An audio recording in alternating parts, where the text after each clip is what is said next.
Sabiti ewedde waliwo ekiwandiiko kyatandise okugenda ku mitimbagano egy'enjawulo nga kiwalula Lord Mayor Elias Lukwago okwetondera omuwabuzi w'omukulembeze w'eggwanga General Salim Saleh akwandanaho olw'okumwogerera amafuukuule bwe yali ensambya ku mukolo gw'okusabira eggwanga nga bwatakikola si wakuddamu kumuwa buyambi bwonna. Kino Lukwagaza kyegaana era aliko emikutu gy'amawulire egy'enjawulo gy'alabudde nga bw'agenda ogikuba mu mbuga z'amateeka olw'okuwandika ku nsonga eno gy'agamba nti egendereddwamu kumuttira Linnya. Nabatutte dda mu kkooti olwaleero samonizi zammwe na buli anayagala kopi ya playint njirina ngenda kugimuwaako olwedde nagufayirinze ogwo si bya lugambo bugambo olwedde playint weeri ayagala empaabi gye nawaabye ne samonizi olwedde weebiri ebyange si byakwogera bwogezi. Mukwano kulakiro kwagagamba tazinganako General Salim Saleh mu kyama kyokka Salim Saleh baluwa yogerwako tagyegaana ekireeseewo akakuubagano. Manyi Doni Wanyama agenda kunfuula headline buli lunaku Lukwago weebale naye nakugambye buli lwondebula kooti. Olwaleero ekibiina ki FDC kingidde mu nsonga eno nga kyagala okumanya amazima ku buyambi obwogerwako obugambibwa nti buze bwewa Lord Mayor kubanga bwandisika ekibiina enziro. Amyuka omwogezi wa FDC John Chikonyogo agamba nti ekibiina kyakunoonyeza ku nsonga eno mu bwangu ddala okusobola okumanya amazima amatuufu agali emabega w'ensonga eno kiyambeko okuzuula amazima. Obaluwa bumaze wiiki esukka mu nnamba nga butambula nga tusirise tulowooza nti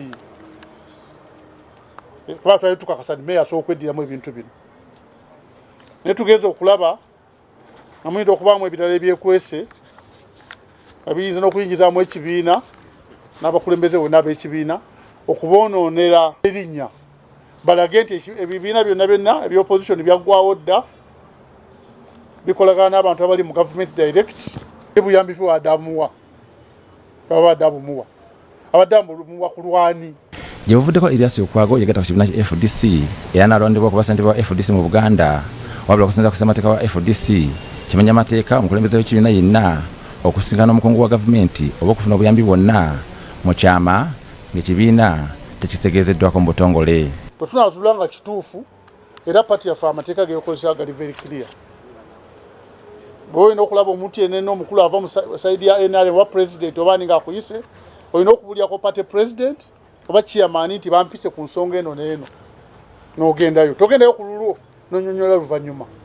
Atademu nti obuyambi buno buli political buli kintu kyonna ekiri political ku memba waffe kitukwatako direct. FDC leegala General Salim Saleh aveeyo mu butongole akakasa ekiwandiiko kino ekifuuse nattabula kubanga tekimanyiddwa oba kituufu oba kijingirire.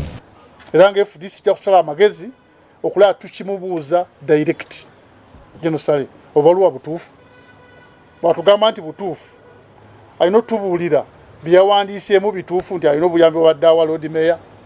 Bannabyabufuzi bangi ku lulyo oluvuganya bazze basongebwamu ennwe okulya mu lulimi ne mu luzise era emirundi mingi kigenda ozuuka nga kituufu. Ate omuntu okuvaawo n'agenda abeera ddembe lye ye democracy gwe tulwanira mu FDC oli bw'atuuka n'agamba nti wano nkooye ŋŋenze temujja kumusibira mu FDC lwampaka.